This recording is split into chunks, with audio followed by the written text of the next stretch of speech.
ഏഴാച്ചേരി രാമചന്ദ്രൻ്റെ മനോഹരമായൊരു കവിതയാണ് ഒന്നല്ലൊരു കോടി മാവേലിമാർ എന്നത്. കേരളത്തിന് നേരിടേണ്ടി വന്ന പ്രളയത്തെക്കുറിച്ചും അതിനുശേഷം അവർ ആഘോഷിക്കുന്ന ഒരു ഓണത്തെക്കുറിച്ചുമൊക്കെ ഓർമ്മിപ്പിക്കുന്ന കവിതയാണ് ഇത്. പാഠത്തിലേക്ക് കടക്കുന്നതിന് മുമ്പ് ചാനൽ ആദ്യമായി കാണുന്നവരാണെങ്കിൽ ലൈക്ക് ചെയ്ത്, ഷെയർ ചെയ്ത്, സബ്സ്ക്രൈബ് ചെയ്ത് സപ്പോർട്ട് ചെയ്യണേ. കപ്പ കുഴച്ചതും കാന്താരിയും ചക്കരക്കാപ്പിയും ചമ്മന്തിയും ഓണം ആഘോഷിക്കുകയാണ് ഞങ്ങൾ, പ്രാണൻ തിരിച്ചു പിടിച്ച മക്കൾ. മലവിണ്ട് കീറി തിളച്ചു സമസ്തവും പ്രളയപ്പെരുങ്കാളി ചുട്ടുതിന്നു, മണ്ണിനടിയിൽ പിടയുന്നിതിപ്പോഴും കണ്ണിലെ കൃഷ്ണമണികളായോർ.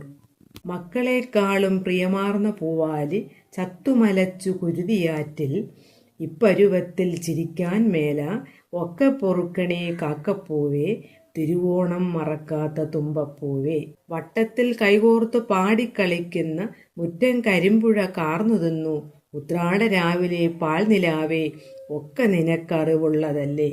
എന്നാലും ഞങ്ങൾ പിടിച്ചു നിൽക്കും, കൊന്നാലും വീണ്ടും മുളച്ചു പൂക്കും, നന്മത്തിരി കത്തിച്ചായിരം കയ്യുകൾ ഒന്നിച്ചു നീളുന്ന ചേലുകണ്ടോ. ആയിരം ആയിരം മാവേലിമാർ ആണായും പെണ്ണായും കാവൽ നിൽക്കെ, ഓണത്തിനിക്കുറി നമ്മൾ പാടും കേരളമെന്നുള്ള സംഘഗാനം, മർത്യ ജീവിതമെന്നൊരു ഉയർപ്പുഗാനം. താമസമെന്തേ വരുവാൻ, ഏഴാച്ചേരി രാമചന്ദ്രൻ. ഇനി നമുക്ക് പഠന പ്രവർത്തനങ്ങൾ നോക്കാം. കവിത ചൊല്ലാം. കവിത ആദ്യം മൗനമായി വായിക്കൂ, തുടർന്ന് ഗ്രൂപ്പുകളായി ഈണത്തിൽ ഒന്നിച്ചു ചൊല്ലും. എല്ലാവരും കവിത ചൊല്ലി നോക്കുക. എല്ലാം ഒഴുക്കിക്കൊണ്ടുപോകുന്ന പെരും പ്രളയകാലത്തിൻ്റെ സൂചനകൾ കവിതയിലുണ്ട്. വരികൾ കണ്ടെത്തി ചൊല്ലൂ. ഏതൊക്കെ വരികളാണ്? മലവിണ്ട് കീറി തിളച്ച് സമസ്തവും പ്രളയപ്പെരുങ്കാളി ചുട്ടുതിന്നു, മണ്ണിനടിയിൽ പിടയുന്നിതിപ്പോഴും കണ്ണിലെ കൃഷ്ണമണികളായോ. അടുത്ത വരി ഏത് പറയാം? വട്ടത്തിൽ കൈകോർത്ത് പാടിക്കളിക്കുന്ന മുറ്റം കരിമ്പുഴ കാർന്നു തിന്നു. ഇനിയുള്ള വരികൾ ഏതൊക്കെയാണെന്ന് നിങ്ങൾ സ്വന്തമായിട്ട് കണ്ടെത്തുക. അടുത്ത് നോക്കി, കവിതയുടെ ഉള്ളറിയാം. ഇപ്പരുവത്തിൽ ചിരിക്കാൻ മേല ഒക്കെ പൊറുക്കണേ കാക്കപ്പൂവേ, തിരുവോണം മറക്കാത്ത തുമ്പപ്പൂവേ. പൂക്കളെ കണ്ടിട്ടും നമുക്ക് ചിരിക്കാൻ കഴിയാത്തത് എന്തുകൊണ്ടാവും?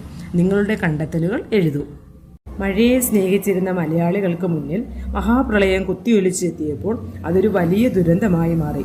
ഉറ്റവരെയും ഉടയവരെയുമെല്ലാം നഷ്ടപ്പെട്ട് വർഷങ്ങളായി സ്വരൂപിച്ചു വച്ചിരുന്ന സ്വത്തും ജീവനോപാധികളുമെല്ലാം ഇല്ലാതായി ദുരന്തത്തിൻ്റെ തോരാ കണ്ണീരായി മാറിയ ഒരു ജനത.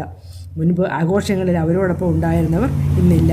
ഈ ഒരു അവസ്ഥയിൽ ഓണത്തിന് വന്നെത്തിയ പൂക്കളെ കണ്ടിട്ട് അവർക്ക് ആർക്കും തന്നെ ചിരിക്കാൻ പോലും കഴിയുന്നില്ല.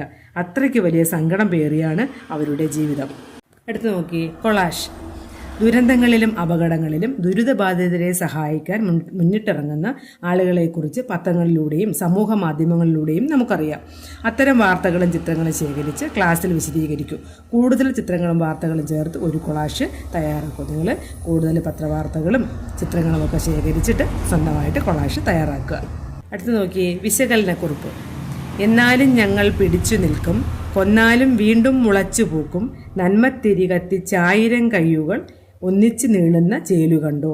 ആയിരം ആയിരം മാവേലിമാർ ആണായും പെണ്ണായും കാവൽ നിൽക്കെ, ഓണത്തിനിക്കുറി നമ്മൾ പാടും കേരളമെന്നുള്ള സംഘഗാനം, മർത്യ ജീവിതമെന്നൊരു ഉയർപ്പുഗാനം. ഒന്നല്ലൊരു കോടി മാവേലിമാർ എന്ന കവിത നൽകുന്ന സന്ദേശം എന്ത്? ഈ വരികൾ വിശകലനം ചെയ്ത് ഒരു കുറിപ്പ് തയ്യാറാക്കൂ. ഏഴാച്ചേരി രാമചന്ദ്രൻ്റെ പ്രശസ്തമായ ഒരു കവിതയാണ് ഒന്നല്ലൊരു കോടി മാവേലികൾ എന്നത്. പ്രളയത്തെ അഭിമുഖീകരിച്ച കേരള ജനതയുടെ നഷ്ടങ്ങളെയും ദുരിതങ്ങളെയും ഓർമ്മിപ്പിക്കുന്നതാണ് ഈ കവിത. അങ്ങനെയുള്ള ജനങ്ങൾക്ക് ഓണം വരുമ്പോഴുണ്ടായ അനുഭവം ഹൃദയസ്പർശിയായി കവി അവതരിപ്പിച്ചിരിക്കുന്നു. കപ്പ കുഴച്ചതും കാന്താരിയും ചക്കരക്കാപ്പിയും ചമ്മന്തിയും കഴിച്ചുകൊണ്ടാണ് പ്രളയത്തിൽ നിന്ന് ജീവൻ തിരിച്ചു കിട്ടിയ മക്കൾ ഓണം ആഘോഷിക്കുന്നത്.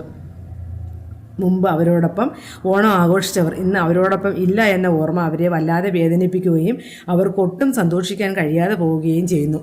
മഴക്കെടുതിയുടെ ഭാഗമായ പ്രളയം കേരളത്തിൻ്റെ മണ്ണിൽ ദുരന്തത്തിൻ്റെ തോരാ കണ്ണീർ മഴ പെയ്യ്ക്കുകയായിരുന്നു. എന്നാൽ ഇത് പരസ്പര സഹായഹസ്തങ്ങൾ വിരിച്ചു. നാം തിരിച്ചു വരിക തന്നെ ചെയ്യും എന്ന സന്ദേശം സമൂഹത്തിന് നൽകിക്കൊണ്ട് നിശ്ചയദാർഢ്യത്തോടെ കേരള ജനത പ്രവർത്തിച്ചു. നന്മ മനസ്സുള്ള 1000 മാവേലിമാർ ഒത്തുകൂടി. സ്വയം രക്ഷകരായും മറ്റുള്ളവരുടെ രക്ഷകരായും മാറിയ അസുലഭമായ സ്നേഹത്തിൻ്റെയും മാനവികതയുടെയും തിളങ്ങുന്ന പ്രതീകങ്ങളായി പ്രവർത്തിക്കാൻ അവർക്ക് കഴിഞ്ഞു. ഒരു ജനതയുടെ ഒരുമയായിരുന്നു ഈ ദുരന്തത്തെ തോൽപ്പിച്ചത്.